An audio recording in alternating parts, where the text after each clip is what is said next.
ભરૂચ જિલ્લામાં pre monsoon વરસાદની ધમાકેદાર એન્ટ્રી. ભરૂચ અને હાંસોટમાં 1 ઇંચ વરસાદથી વાતાવરણમાં ઠંડક પ્રસરી. જોકે પવન ફૂંકાતા કેટલાક વિસ્તારોમાં વૃક્ષો ધરાશાયી થયા હતા. મોડી રાત્રે તમામ 9 તાલુકાઓમાં વરસાદ વરસ્યો હતો. ભરૂચ અને હાંસોટમાં 1 ઇંચ વરસાદ નોંધાતા ગરમીથી ત્રસ્ત લોકોને રાહત મળી.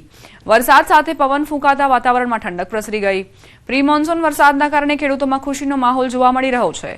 આગામી વાવણી સિઝન માટે જમીનમાં ભેજનું પ્રમાણ વધતા ખેડૂતો આશાવાદી બન્યા છે.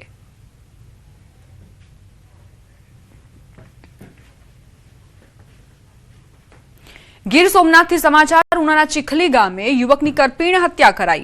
3 શખ્સોએ હુમલો કરીને યુવકને મોતને ઘાટ ઉતાર્યો. તીક્ષ્ણ હથિયારના ઘા મારીને યુવકને પહોંચાડી ગંભીર ઈજા. ઈજાગ્રસ્ત યુવકે ઘટના સ્થળે જ દમ તોડ્યો. ચીખલી ગામના સ્ટેશન પર જ યુવક પર હુમલો થયો. પોલીસે એક આરોપીને ઝડપ્યો છે. અન્ય વ્યક્તિ ફરાર. સીસીટીવી ફૂટેજમાં જોઈ શકાય છે કે કઈ રીતે યુવક પર હુમલાની ઘટના બની. ચીખલી ગામના સ્ટેશન પર જ આ ઘટના બની હોવાની જાણકારી પ્રાપ્ત થઈ છે. પોલીસે અત્યારે આ સીસીટીવી ફૂટેજના આધારે તપાસ શરૂ કરી છે. એક વ્યક્તિને ઝડપ્યો છે, એક હજુ પણ ફરાર છે. ઉનાના ચીખલી ગામે યુવકની કરપીણ હત્યા નિપજાવવામાં આવી છે. 3 શખ્સોએ યુવક પર હુમલો કર્યો.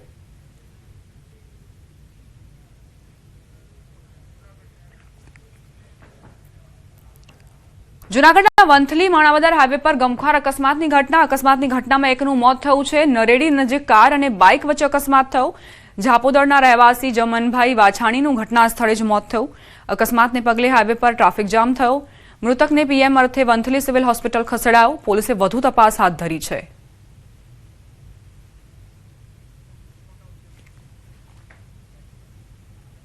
છોટાઉદેપુરના બોડેલી શહેરની જ્ઞાનદીપ સોસાયટી અને રામનગર સોસાયટીમાં ડ્રેનેજ લાઇનનું પાણી પીવાના પાણીમાં ભળી જતા મહિલાઓમાં ભારે રોષ વ્યાપ્યો છે.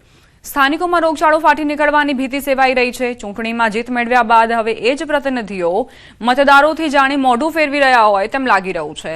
છેલ્લા 3 દિવસથી ગટરનું પાણી રસ્તા પર વહી રહ્યું છે. પુષ્કળ પ્રમાણમાં દુર્ગંધ મારતું આ પાણી પીવાના પાણીની લાઇનમાં ભળી જતા સ્થાનિકો ત્રાહિમામ પોકારી ઉઠ્યા છે.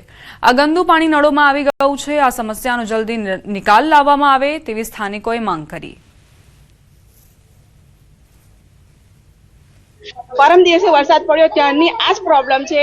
સેજ પણ પાણી સુકાયું નથી અને આજે તો સવારમાં એટલી બધી પાણીની બદબુ આવી છે. જ્યારે પાણી કોર્પોરેશનનું આવ્યું ત્યારે બહુ જ ખરાબ ગંદુ પાણી આવ્યું છે. હવે કેવી રીતે અમારે પીવાનું ભરવાનું, અમારી ટાંકીઓમાં બધું પાણી ચડી ગયું છે. હવે બાળકો એ જ પાણી પીશે તો કેટલા બધા બીમાર થશે. આવતા જ નહીં. ફોન બી કર્યો પણ આવતા જ નથી.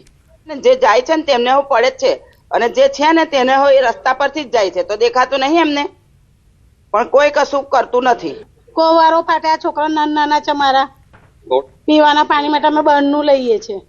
આરોનું પાણી વેચાતું મંગાવીએ છીએ.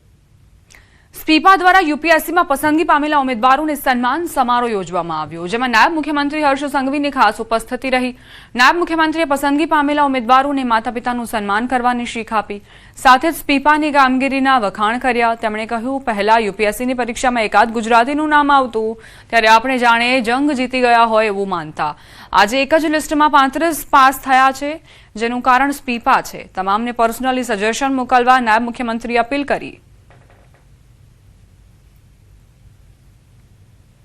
માતા પિતા કોઈ ગામડામાં રહેતું હોય, ભલે કોઈના માતા પિતા ના બનેલા હોય, સાહેબ એ માતા પિતાને તમે તમારી કેડરના લોકો જોડે ઉભા હોઈએ અને લઈ જતા શરમ આવે ને, એવા દીકરા દીકરીઓ જીવનમાં કઈ જ ના કરી શકે.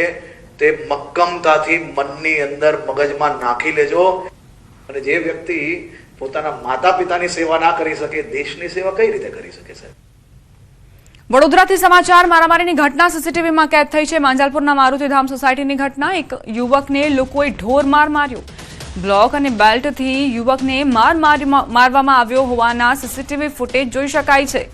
માંજલપુરના મારુતિધામ સોસાયટીની ઘટના.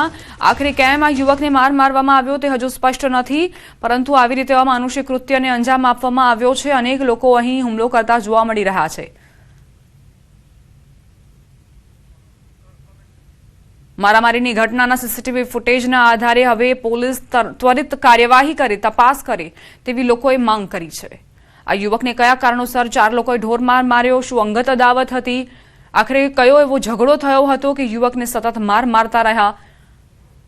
જોકે યુવક પોતાની જાતને બચાવવાનો પ્રયત્ન કરી રહ્યો છે, પ્રતિકાર કરતો પણ નજરે પડી રહ્યો છે, પરંતુ સામેના પક્ષે હાર માનવા તૈયાર નથી અને સતત હુમલા કરતા રહ્યા છે. માંજલપુરના મારુતિધામ સોસાયટીની આ ઘટના છે. સીસીટીવી ફૂટેજ અત્યારે સામે આવ્યા છે.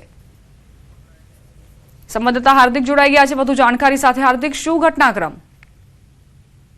બિલકુલ દીપા, જો વડોદરા શહેરની વાત કરીએ તો કાયદો વ્યવસ્થા સામે સવાલો એટલા માટે ઉઠી રહ્યા છે કે વડોદરા શહેરમાં હિટ એન્ડ રનની ઘટના હોય, મારામારીની ઘટના હોય કે પછી કોઈ પણ પ્રકારની ગુનાખોરીની ઘટના હોય, આ તમામ ઘટનાઓ જે છે તેમાં રોજબરોજ વધારો થઈ રહ્યો છે. આ માંજલપુરના જે મારુતિધામ સોસાયટી જે છે ત્યાંના ચોંકાવનારા દ્રશ્યો સામે આવ્યા છે. જોઈ શકાય છે કે જાહેરમાં કેટલાક વડીલો બેઠા છે, વૃદ્ધો બેઠા છે, તેમની સામે જ છૂટા હાથની મારામારી થાય છે.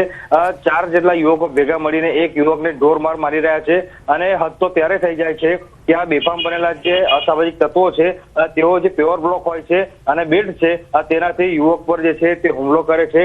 અચાનક જ જે છે તે યુવકના અન્ય મિત્રો આવી જાય છે અને તેને બચાવી લે છે. અત્યારે આખી જે ઘટના જે છે જે સીસીટીવી કેમેરામાં કેદ થઈ છે. સીસીટીવી ફૂટેજના આધારે અત્યારે જે પોલીસ જે છે તે તોફાની તત્વોની શોધખોળ શરૂ કરી છે. આભાર હાર્દિક, જાણકારી આપવા માટે.